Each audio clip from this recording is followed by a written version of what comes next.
Trump is continuing to deny any wrongdoing at Mar-a-Lago, and his loyalists are continuing to defend him. They are claiming the FBI is corrupt, and that everyone is out to get Trump. Tonight's episode will only consist of only one topic: the trouble with Trumpism. This is Current Events on Top.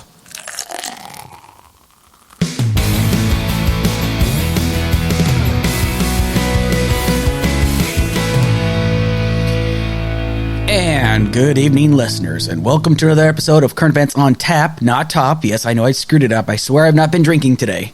So this is Current Events on Tap with your host, Alex Kirsch, a podcast from the Alex Kirsch Project. Hey, that's me, Alex Kirsch, Army retiree, truck driver, pragmatic progressive. If this is your first time listening, please do me a solid and hit that like, share, and subscribe to my Spreaker, YouTube, Spotify, and iHeartRadio. And guess what? I'm still trending very, very hot on TikTok. And you know what? I'm actually using TikTok as a platform as well, it being election season. So I might be using TikTok a little bit more throughout this entire throughout the entire election season. So this podcast gives you this week's current events. And what I also do something called the Beer of the Week. I pick one beer and I review it based on price, pour, aroma, taste, and then I give it an overall rating. Be sure to catch me every Friday at 6 p.m. Eastern Standard Time on Spreaker, and catch me at your earliest convenience on YouTube, Spotify, and iHeartRadio. Just type in the Alex Kirsch Project, and then you will find this podcast. Unfortunately, there is no Beer of the Week. Ooh, you suck. I know. I'm sorry. I was so looking forward to doing all the whole Beer of the Week, looking forward to hearing the...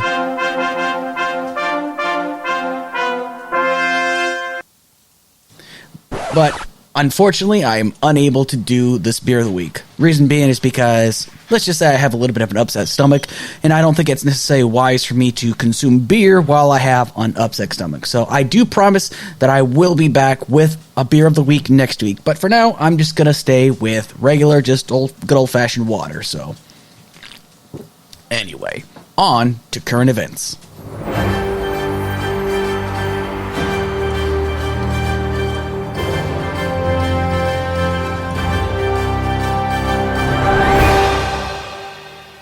For starters, people that are Trump loyalists, I tend to call them MAGA birds, because all they do is parrot what Trump says without backing up with any facts, evidence, or any logic whatsoever. I just find that so fascinating. At no point can you ever reason with some of these MAGA birds, because they are so warped. They are so completely out of depth with reality. Every time you explain something to them, anytime you explain something that he might have done that was corrupt, the first thing they do is deflect away from Trump and try to find somebody else to blame. Like, for example, you could talk about, like, him having possession of these classified documents, and then you hear, what about Hillary? What about Hillary? What about Hunter Biden? That's all you will ever hear from them. They'll say that there's no consistency. They say that right now Trump is being targeted. I'm sorry, but the last time I checked, Trump was the one that actually signed an executive order actually making it more difficult. And actually, like, if you mishandle these classified documents, you can actually be prosecuted from 1 year in prison to 5 years in prison. But for some reason, I guess this guy seems to think he can just get a pass on these things. I find that absolutely 100% curious.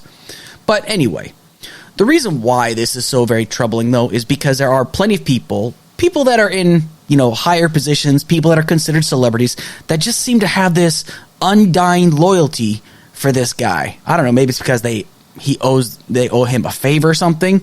I mean, here's an example. Dinesh D'Souza.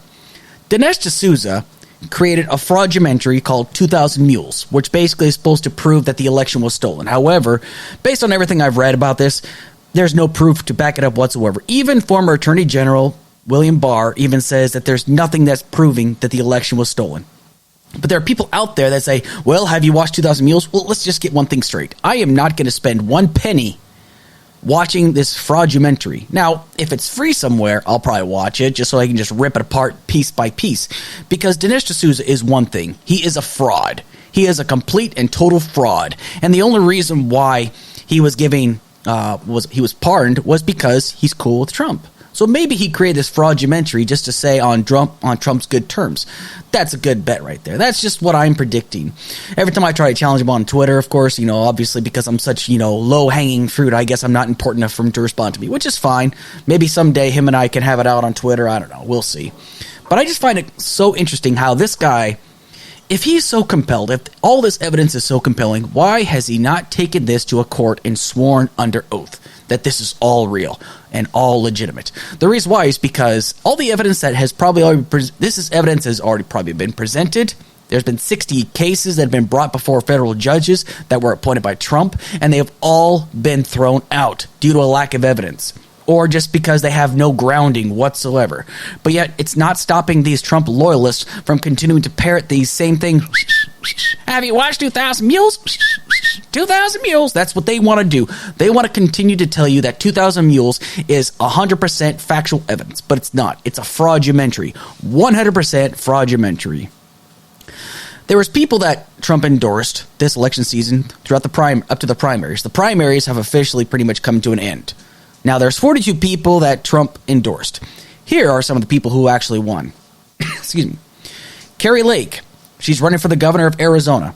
She has claimed that the election was stolen, but there is no proof to that, once again, whatsoever. Every time she's been somewhere, all she's ever talked about was how the election was stolen. She claims even the election that she was starting to lose was being stolen and taken away from her. She said that the election was being stolen with no proof. None. Zip. Zilch. She is continuing to promote this idea that even the election that she's a part of is being stolen from her, even though there is no proof of it. She has not proven beyond a shadow of a doubt. All she's doing is just continuing to parrot these lies. That's what she does. That's what people like her do. They just lie. But big surprise. Paul Gosar. He won with 65% of the vote and voted to overturn the election, and even posted an anime video similar to the anime cartoon Attack on Titan, a great show, by the way, where Alexandria Ocasio-Cortez and Joe Biden were the Titans being slain. Now, for those not familiar about it, Attack on Titan is basically a civilization where people are living in harmony until these giants come by and start eating everybody. And there's like certain people that enlist in a military, a police force and whatnot, and their only job is to defend the city against these titans. And so Paul Gosar and other people were basically supposed to pretend to be these titans, slaying these big monstrous giants. It's completely absurd and ridiculous, but he did it because he thought it would be really edgy and cool. Now, here's the most interesting thing about people like Paul Gosar. He was known to attend rallies like AFPAC. For those that are not aware, it's AFPAC, which is a political action committee run by none other than Nick Fuentes. Nick Fuentes is a groyper, white nationalist, Christian nationalist, paleo-Christian, whatever you want to call him. Basically, this is a guy that basically questions the legitimacy of the Holocaust. This is a guy that questions, anything that is not white, essentially. He's just a scumbag individual. Well, Paul Gosar was known to be having close ties, but then he realized, oh, shit, maybe I shouldn't be associated with people like Nick Fuentes. But however, he's blamed his own people for getting him in touch with Nick Fuentes. It's like this guy doesn't do any research whatsoever on the people he meets with. Even people like Marjorie Trader Green has been associated with Nick Fuentes, and she's like, oh, I did not know who this guy was, which I call complete bullshit on, unless she's just a complete moron, which I'm willing to bet she is a complete moron. Tudor Dixon, PA born, moved to Michigan after her dad purchased a steel mill. And then she quit working at the steel mill, which is fine. She quit because she wanted to continue to start a family with her husband. I get it. I understand. It's a decision that she made entirely on her own, or maybe her husband forced her to do it. I don't know. I'm not going to make any suggestions in that regard. But the reason why she won is because of one thing. And the same thing that they all have in common is that they are all endorsed by Trump. She's also being funded by former Secretary DeVos, Betsy DeVos's family, which means that there's a lot of big money coming her way. I mean, it should already frighten everybody, the fact that Betsy DeVos and her family is supporting Tudor Dixon. That should already just disqualify her right off the bat, because we all know how absolutely horrendous Betsy DeVos was as Secretary of Education. Someone that has no educational background whatsoever except being the Secretary of Education. She did absolutely nothing for our country in regards to education. And now she's funding somebody that has no real platform. And I was accused on Twitter earlier of not going to her website. I did a show not too long ago about her platform. She has a horrible platform where she basically does not want women to get an abortion, even if she was raped, even if it's for the life of the mother. She does not believe in people getting abortions, even though there's no science proving and backing up that a woman can be saved if the pregnancy is putting her life in danger. There's no medical procedure out there whatsoever. As of right now, anytime a pregnancy is going to put a mother's life at risk, it has to be taken care of. But she doesn't believe in these things. But what's her biggest platform is she was endorsed by Trump. Not a real platform to go off of. That's not anything really to shout out about. I don't just support candidates just because they're supported by a certain president or whatnot. I go based upon what positions they hold. Tudor Dixon has also indicated that she wants the Michigan economy to be fixed. Last time I checked, the Michigan economy was at a $7 billion surplus. It was projected to be at a $3 billion deficit. It's at a $7 billion surplus. So I would say Governor Gretchen Whitmer has been doing a great, fantastic job. But, once again, what is the position? What is it that all these people have in common? The border, critical race theory, anti-LGBTQ plus rhetoric, anti-abortion, no women's health care, and other cultural issues.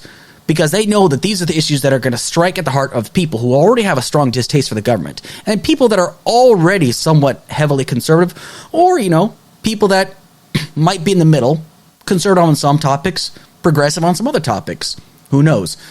However, they are attacking issues that they think we should be concerned about. But these are issues that aren't really that big of a deal. Like, for example, the border. Why is it that people up here in Michigan are worried about the border? Why? Is it because of human trafficking issues? Well, we've got task forces for that.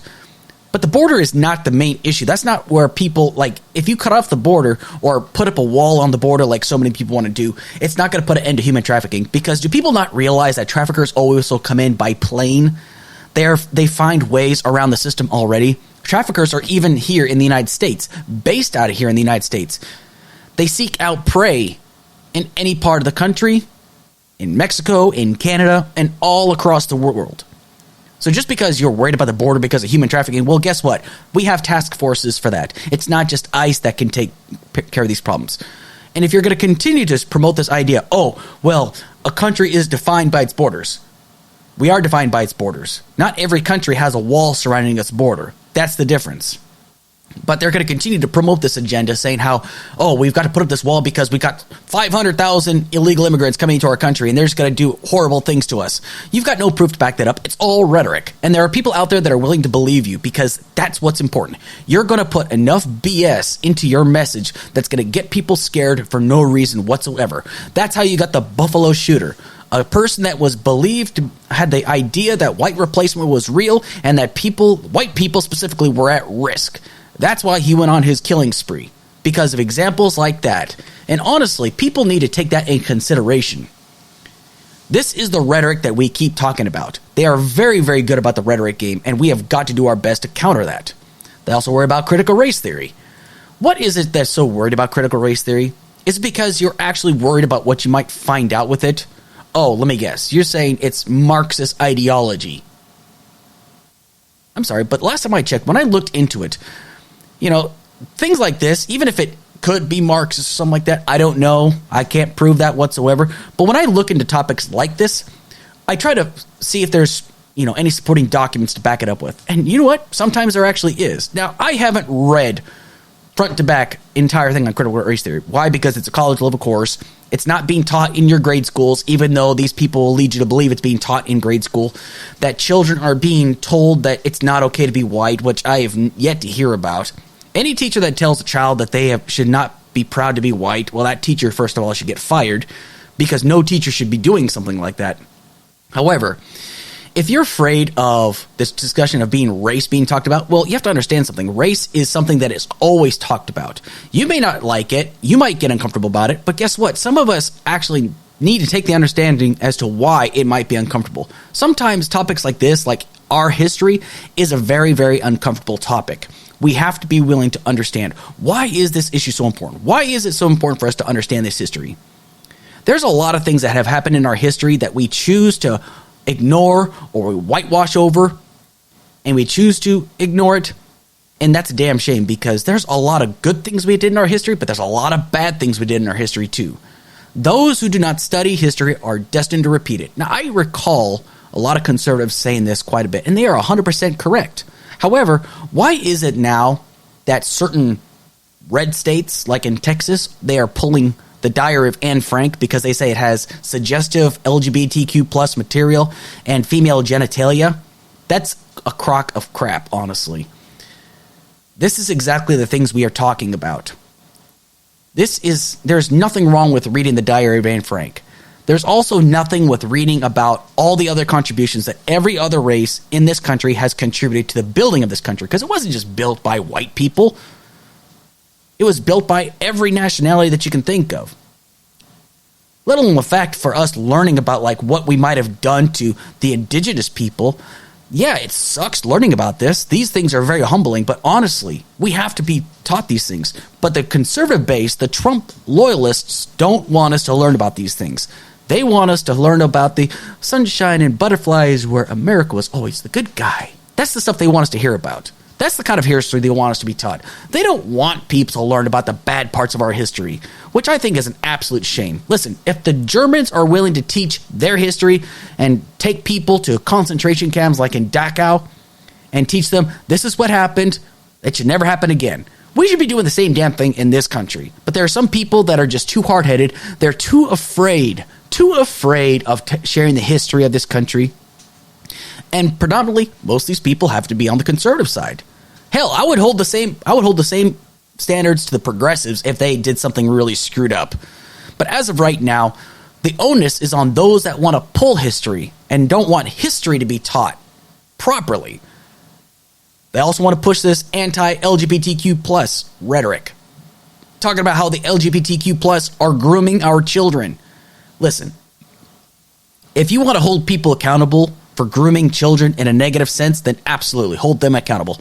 But to paint a broad brush over the entire LGBTQ plus community is an absolute disgrace. All you're doing is alienating these people, alienating people that just want to live. Now, yeah, you might feel a little uncomfortable about it, but guess what? That's your own fault. If you were uncomfortable about it, why don't you actually talk to a member of the LGBTQ plus community? Are you? Or are you just going to be too consumed by your own indifference? Are you going to let your hatred and your bigotry get in the way of things? There was a time when people felt the same way about black people. They felt uncomfortable and they can't trust their children around black people. Now they're saying they can't trust members of the LGBTQ plus community around their children. Nothing could be further from the truth. There are plenty of gay people out there that are successfully raising children. But this is nothing more than hatred, your own personal bias and hatred. That's the reason why you don't want to be promoted. That's why this whole don't say gay bill is all about. It's all about your indifference. If you don't want children to learn about, gay people, well, guess what? Gay people exist. Lesbians exist. Trans peoples exist. Members of the LGBTQ plus community exist. They are real. They are relevant. They're not the ones grooming your children.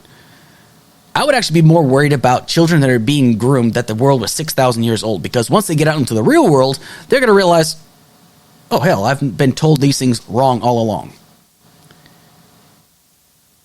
The earth is not 6,000 years old. LGBTQ plus people do exist. They are relevant. If you're not sure about these issues, talk to a member of the trans community, of the gay community. They'll tell you. If you don't want it rubbed in your face because you don't want to see it on TV, change the damn channel. Hell, you guys said this to the progressives for the longest time, told the leftists who didn't want to see things like Dukes of Hazzard. Hell, I don't want to see Dukes of Hazzard, but I didn't want to get pulled from TV. I would just change the channel because I thought it was a terrible show. The car was cool, except for the Confederate flag on it. The car was cool, but you know what? If I didn't like it, I just changed the channel. However, the conservative base seems to have a problem. They don't want to see gay people on their television set. Well, change the damn channel. If you don't like seeing it, then don't watch TV. Go read a book. Do something. Educate yourself. I don't care. The anti-abortion rhetoric is really dangerous, and that's one of the biggest hot-button issues. Some of these conservatives don't even care that a 10-year-old girl might have gotten raped. They cared more about the fact that she had to travel across state lines to seek treatment from an abortion doctor in Indiana. They cared more about that. The Indiana Attorney General even launched an investigation against this doctor. Where that's gone, I have no idea. But these are the things that we need to focus upon. These are the hot button issues that they're going to try to turn people to vote red this year. But we have to find a way to ensure that they don't win the rhetoric game.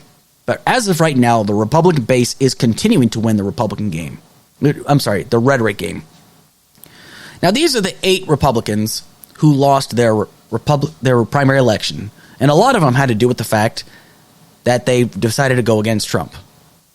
Liz Cheney, Wyoming, lost to Trump-backed Harriet Hageman.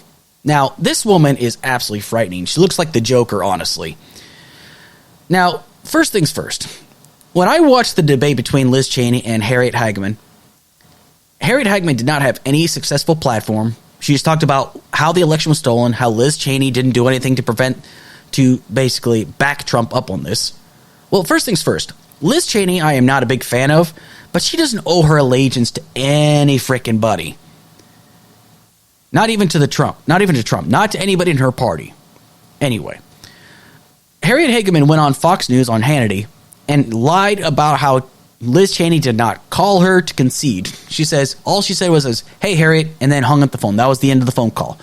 They actually found the recording of the voicemail of Liz Cheney saying, "Hey, Harriet, I'm calling to concede the election. Congratulations." So that's already strike one for Harriet Hageman, not just because of the fact that she's backed by Trump, but she has no real positions to herself. She has nothing to back herself up with. She has no ground to stand upon. She has no platform, nothing.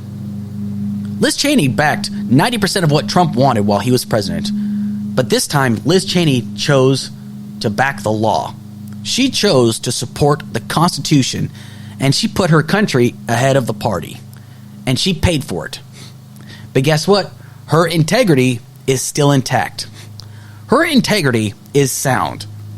And even if people think that she is in the wrong for what she did, I want everybody to remember something.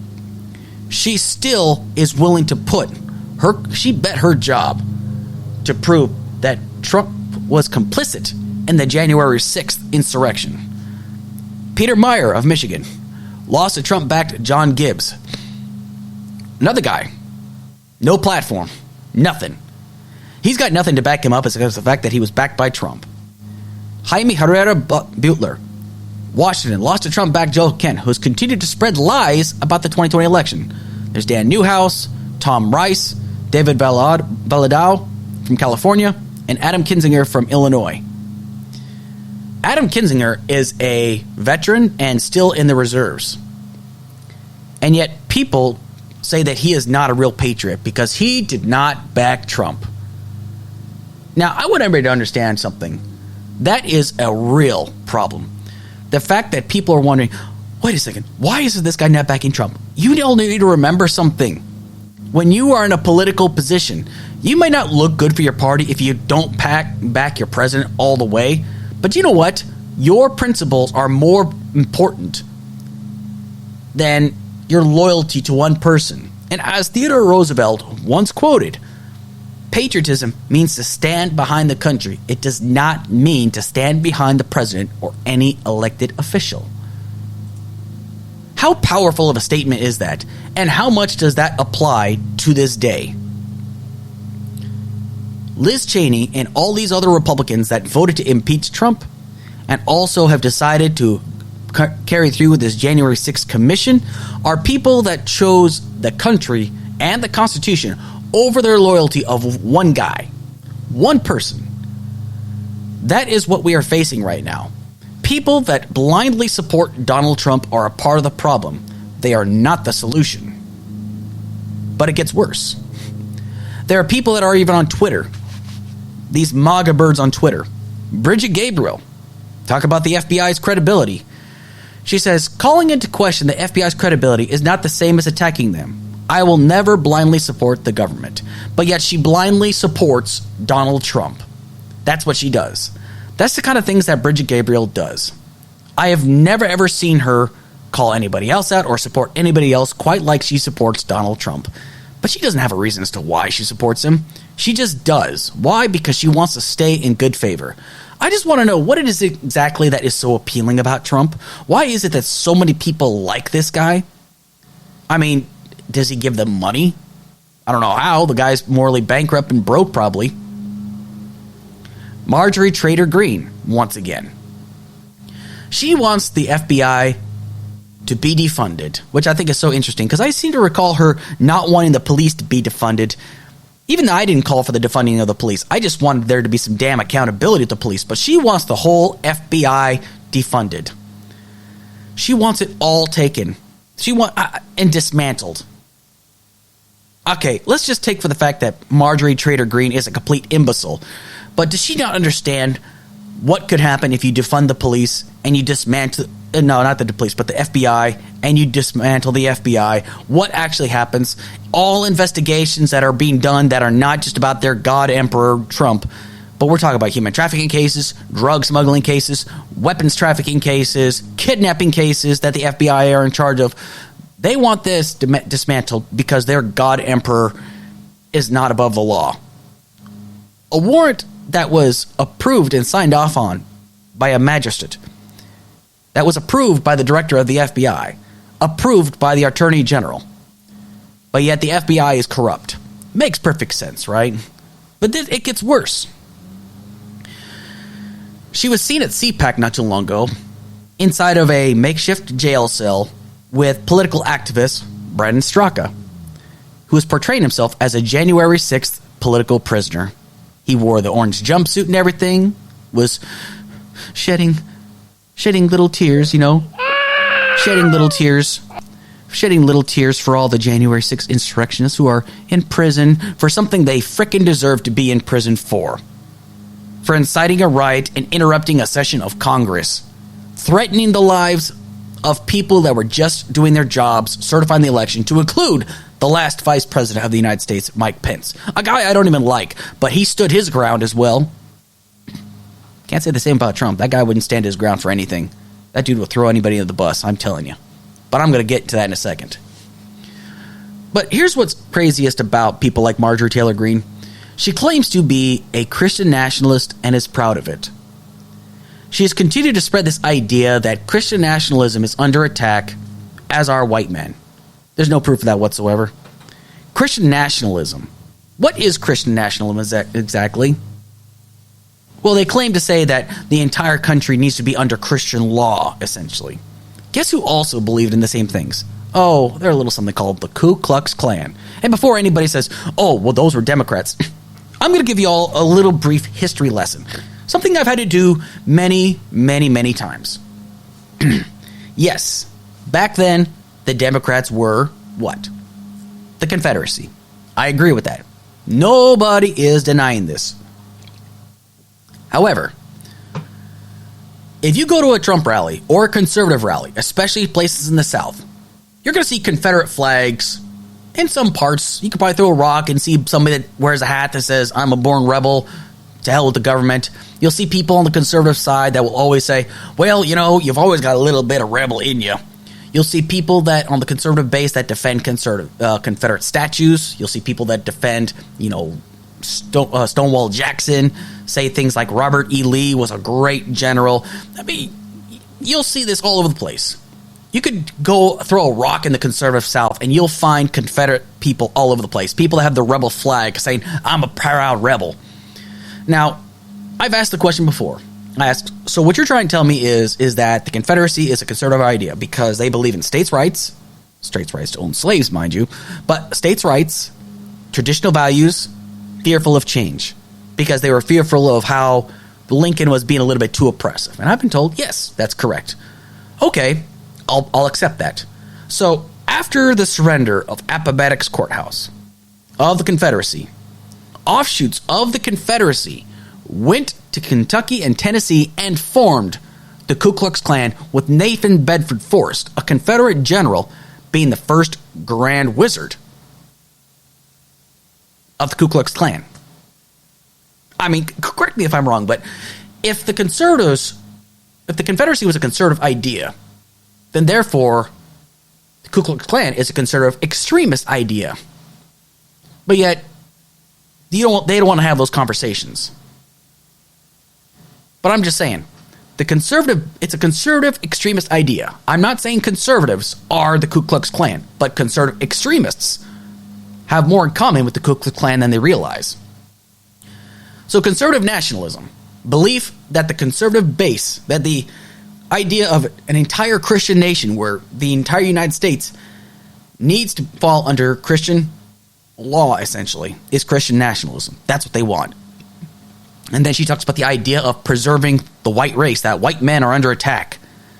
These are the same principles of the Ku Klux Klan, whether she realizes it or not. She may denounce the Ku Klux Klan all she wants to, but honestly, she's promoting the same agenda that they are promoting. This is a problem, because she's not the only one. Who remembers Laura Loomer? That's right, the one of the same Laura Loomer. Now, I gave Laura Loomer credit after the Las Vegas shooting. She was one of the only people that wanted to launch a further investigation into what happened in Las Vegas.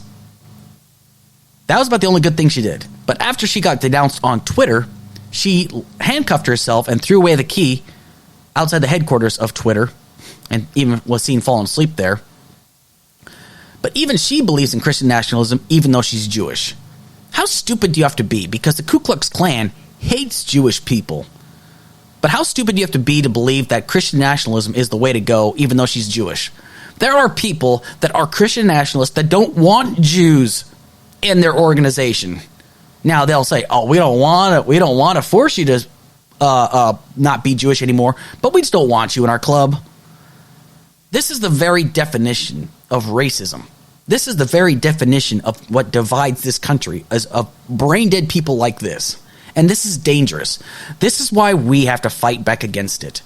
We have to do everything in our power to fight back against the rhetoric of these people that all they want to do is spread this idea that white people are under attack, Christianity is under attack, when there's no proof this whatsoever, and these people are going to continue to play with your emotions and tell you how your country is under attack by these radical groups. The only radical groups right now, as far as I'm concerned, is the conservative extremist groups, not the conservative base. Some of them, I think, are just so terrified of Donald Trump and the influence that he has. If you speak out against him, you get primaried. I mean, Ted Cruz is a great example. Ted Cancun Cruz. In the 2016, primaries before Trump won the election, the nomination, before he went up against Hillary Clinton, him and Donald Trump were going at it.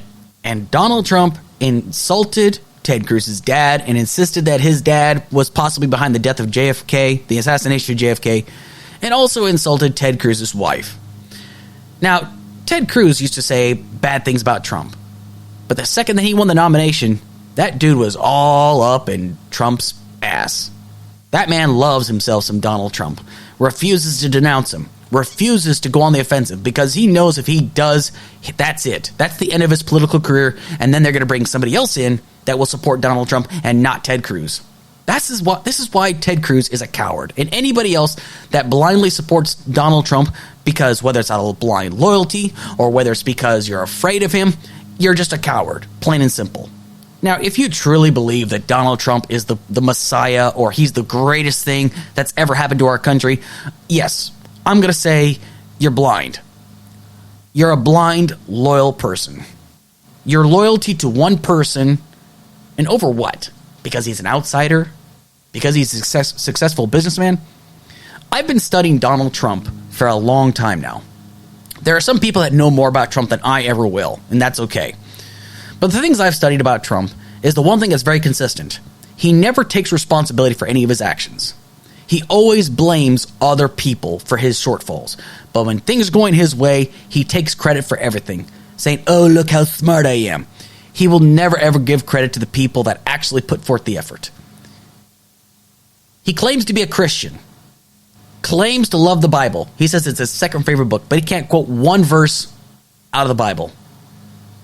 He can't even hold the Bible up correctly, honestly. But he pretended to promote the idea as a show of unity, but didn't even bother to bring out the pastor or the clergy or whoever was working inside the church at the time. He just did it of his own accord because he wanted to look like he's a good Christian. And he's got these evangelicals fooled. They believe that he is a man of God when he is not. He is not a man of God. He is a fraud. But he played the emotions off the Christian people, saying that he believes in God, and y'all believed him. You got people that are reciting in tongues their support of Trump, which is dangerous. You got people invoking that Democrats are the devil because of their love of Donald Trump. They are indoctrinating these people. They are making people believe that the Democrats are the devil. Now, I'm not saying the Democrats are perfect. They're not. There's plenty of problems with the Democratic Party. Plenty of them. But I tell you what, though, I have never seen this level of fanaticism of the Democratic Party in my lifetime. Not even for Bill Clinton. Not for Barack Obama. Not for Joe Biden or Bernie Sanders. Sure, you've had some Bernie Sanders supporters that have attacked Trumpers, but you know what? Bernie Sanders denounced those people. It's just absolutely absurd. This is zealotry. This is a cult. You've got people out there that were willing to die for Donald Trump. Don't believe me? What happened in Cincinnati last week? A man who was outraged by what happened to Donald Trump at Mar-a-Lago launched an attack to attack the FBI. He went on Truth Social and said, if I don't respond, they probably got me. He was also seen on January 6th. He then went to the FBI building in Cincinnati, Ohio, with an AR-15 style weapon and a staple gun or a nail gun, whatever it was. But he was ready to go over there. And even if people say, oh, he's just crazy. Well, guess what? There's a lot of crazy people like this. But people like that are the reason why there is so much fanaticism. People are willing to die for Donald Trump. And that is frightening. You should all be concerned about this. Everybody. I would not die for any elected official. I mean, I would even die for Pete Buttigieg, and I'm a huge fan of Pete Buttigieg. I would not die for him. Absolutely not. I would never kill for any elected official of any sort. I am not a fanatic. I am an individual thinking, free-thinking person. Yes, I'm going to be voting blue this year. Absolutely. But that's just because the right has pushed me over to the edge. They are not fighting for what I believe is what America is supposed to be. Now, if this Trumpism cult ends, then guess what? I just might come back and see what kind of person they have to offer. The last time I saw a decent Republican was Trey Gowdy. But even he became somewhat of a Trumper, but now he's kind of disappeared from the limelight. But I felt he was most convincing when he said, the facts should not be either Republican or Democrat. The facts should be the facts, and I believed that. But Trumpers will never accept that nowadays. The only truth that's out there is the Trump truth. That's the only truth that they will accept. Without a second thought, without any evidence, without any proof. They will not take anybody else's word for it. They'll just, fake news, with no research or sources to back it up with. They'll just call it fake news. Say that the mainstream media is the enemy of the people because Trump says it. Trump could tell people to jump up and down on one leg outside of the convention center, outside of a Planned Parenthood, and people would do it. So when Trump says that he could shoot someone at Fifth Avenue and he would not lose any voters, I believe him. I truly do believe him. People will find a way to blame the person he shot. Honestly, if I saw a political candidate doing something like that, I was like, that person does not need to be in any office whatsoever. He needs to stay the hell away from it. So here's one of the things I'm going to ask before I wrap up the show. I know I didn't really have as much to talk about, but just one topic, but this is a topic that I feel needs to be discussed. I just want to ask all the Trump supporters this question, all right? Please bear with me. Now, you can challenge me on my Facebook, on my TikTok, on my YouTube. You can ask whatever question you want to.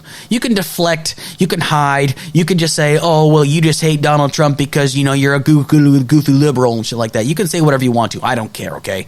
But I want you to just answer me this question. What is it about Donald Trump that you love about him? Why do you like this guy? Is it because he's an outsider? Is it because you truly believe he is a man of good moral fiber? Do you really think that he's a leader of character, of good character, integrity? Do you think he's loyal to you at all? Do you think the same loyalty that you show him, he would return to you? If Trump had a way of throwing people like you under the bus, he would do it in a heartbeat. This is the kind of guy Donald Trump is. he will throw you under the bus at the first chance. He will never accept responsibility, even if the evidence is clear as day at how corrupt he is. People will still love him, and I don't get it. But here's what I'd like to know, though. If Trump is so loyal to all of his supporters, if he's so loyal to the people that stormed the Capitol in his name on January 6th, why has he not funded their lawyers' fees? Why did he not openly come out and say, I will support these people? Because he knows they were wrong. That's why he didn't condemn them. That's why he just refused to accept that the election wasn't stolen. He still refuses to accept it because he's a sore loser. But the thing is Donald Trump is never going to support the people that fought for him on January 6th.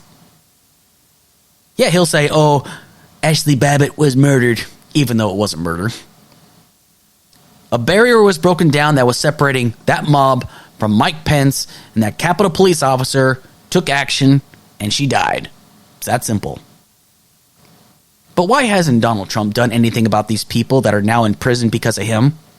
There are people that are in prison, and they will say it's because Trump told us to go there. Trump told us to go there. And Trump has once again abandoned them. He has left them there to their own devices. He is unwilling to defend the people that fought for him on January 6th.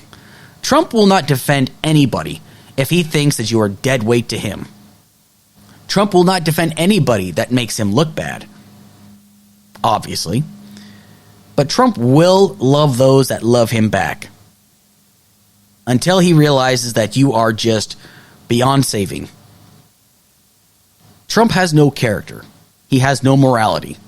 He loves those only that benefit him. This is why he's not a Christian. He does not hold any of these Christian values. There are so many things that Trump is. But a good man is not one of them. A Christian is not one of them. A self-made billionaire, definitely not one of them. He only got that money just because the influence that his dad left him and the work of Roy Cohn. Possibly had mob connections. I don't know. But the thing is Donald Trump is not the kind of guy that's going to run through the flames to save somebody else's life. Donald Trump is not willing to save anybody. So what is it with this fanaticism? What is it that is so appealing about him, people? Somebody please tell me. Sell me on the Trump platform. Sell me on the concept of Trumpism. He told you he'd build a wall. Never got completed. He said Mexico would pay for it. We paid for it. He even took money out of the Department of Defense that could have gone to the military to pay for these funds. Steve Bannon and Brian Kolfage, a disabled Air Force veteran, raised money on a GoFundMe and then enriched themselves off of that money. And they've been prosecuted. Steve Bannon got a get-out-of-jail-free card, but not Brian Kolfage. Brian Kolfage pled guilty to fraud and embezzlement. Trump never came to his aid. What does that tell you? It's because Steve Bannon is loyal to the end to Donald Trump. That's what it is. Enough said. Trump will only help those that help him. The second you turn your back on Trump, he will throw you under the bus. The second you even look like you're about to whittle into pressure, Trump will throw you under the bus. This is why when I read Secretary of Defense Mattis's when he resigned, it was one of the most polite FUs to Donald Trump I'd ever seen. Probably the best Secretary of Defense I've ever seen, and Trump couldn't keep a hold of him. Because Secretary of Defense Mattis knew how to handle a situation like Syria. But again, Trump is not loyal to anyone. He isn't. He's not loyal to his wife. He's not loyal to his children. He's not loyal to anybody. And I wish people that love this man so much, that wore his MAGA hat, that's not even his slogan. It was Reagan's slogan originally. He just stole it once again. I just wish these people would just take a moment, take a step back, and say, if this was a Democrat doing this same thing, would you accept that? And I can guarantee they would say no. But because it's Donald Trump, They are just at his feet, worshiping him. And it's an absolute shame. It's an abomination. It is not what this country is founded upon. We fought against a tyrant. We fought against a king. And now the Republican base is worshiping one. They consider Donald Trump a king. He is not. He is just a man. And if anybody wants to say, well, what about Biden? What about Hillary Clinton? What about Obama? What about Hunter Biden? You know what? If you can find a case against any of those people, throw the book at them. Go for it. Have at it. Go to town. But you're not going to. Why? Because you don't have a case. If you got a case against Hunter Biden, then by all means, go after him. I don't care. Nobody is above the law. But don't tell me, what about these guys? When I ask you, what is it that's so great about Trump? Why shouldn't Trump be held accountable for his actions? It's because you don't have a defense. You've got nothing. You're just going to show your blind loyalty to Trump to own the libs. That's your only concern. Not for the concern of the country. It's your love and devotion to one man. People are willing to die and kill for Trump. I want you all to remember that. There are people whose lives are being threatened, whose lives have been threatened because they did their jobs, proving the election was stolen. There are people saying that the election was not stolen and their lives have been threatened. They've lost their jobs. They've lost their livelihood. Some people have been forced to move because of hazing and doxing. There are FBI agents right now that are being doxed by these corrupt individuals, all because of a love for Trump. It's completely absurd. We have got to spread awareness on this. We cannot let these Trumpers win the rhetoric game. It is dangerous. The rhetoric game is what they are good at, and we have got to put a stop to it. Donald Trump is leading the charge on this. And I don't want the FBI to be the ones that say we're the ones that brought him down. No, I want those of us to vote against every one of his people that are endorsed by him to lose. That's how we, the people, win this November, is at the election booth. Voting against the people that are attacking our way of life, attacking the Constitution. And only platform they have is that they are supported by one man, Donald Trump. To those that are saying that this could spark a civil war, I don't think so. The only people that want a civil war are the ones that are not going to fight in it. People that want a civil war the most are the ones that have never been in a war or haven't been in a war in a very long time. Some of y'all have no idea what you're talking about and how devastating war would be. And all you're mad about is what? Because your God Emperor might be held to account for once in his life? Not a good platform to have. At the end of the day, people, I just want everybody to take this into account before I close out. You are all throwing your support to a man that would not do the same for you. Donald Trump does not care about you. I'm not saying all other politicians care about me, but I'm talking about Donald Trump specifically because of this religious fanaticism that people seem to have for him. It's dangerous. It's sickening. It's not the country that I recognize when I see these things. Seeing people not show just support for somebody, but their utter love and devotion. That's why Trumpism is a cult. This is the true Trump derangement syndrome, not me. I just want my country to return to normal, where Republicans and Democrats can work together to do what's right for the country, not do what's right by one person and one person alone. That's the kind of things I want to see. I want the country to return to normal. I want the party of John McCain to return, where I can disagree with John McCain, but know he's a man of principle. The Trumpism has got to end. And you win these by going to the voting booth. You don't commit violence to put an end to Trumpism. You win it at the election booth. This is why it's so important for you to know what district you're in. Know who your state representative is. Know who your state senator is. Know who is running for Congress. Know who's running for governor. Know the positions they're on. Use the internet. Take the time to learn these issues. What is most important to you? What is it that matters to you? If voting strictly based upon party lines is your prerogative, then damn it, do what you got to do.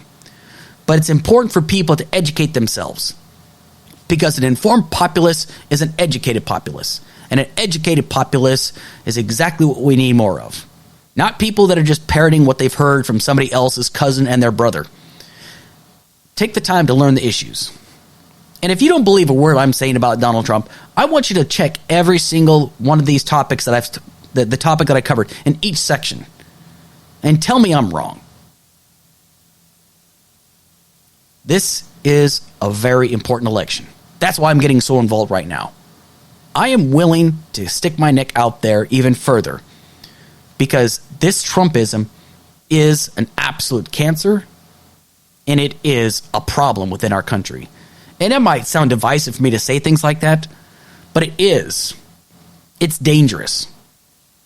A fanaticism for one person is the very thing we should not be supporting. We should be fighting against it. We should be putting an end to it. A president gets voted out of office. That should be it. You can still support him, but the fanaticism has got to go. When Biden leaves office, there's not going to be people out there showing this utter fanaticism for him. The next president that comes in office, there might not be fanaticism for them either, whether it's a Democrat or a Republican. We've got to put a stop to this. People, please put a stop to this. And the best way for you to do that is to go to the election booth. Do the research. Vote. Keep yourself informed. Don't just take my word for it. Trust, but verify. That's all I'm going to say with this. I just want to take the time to thank everybody that's listened to this podcast. Take the time to thank everybody that's tuned in. And if you want to challenge me on my positions, go right ahead. You know exactly where to find me on Facebook, Twitter, TikTok, what have you. You know where to find me. You can take me up on my positions. See if you can beat me into submission with some of these issues. I want to thank everybody once again. Until then, everybody, stay vigilant.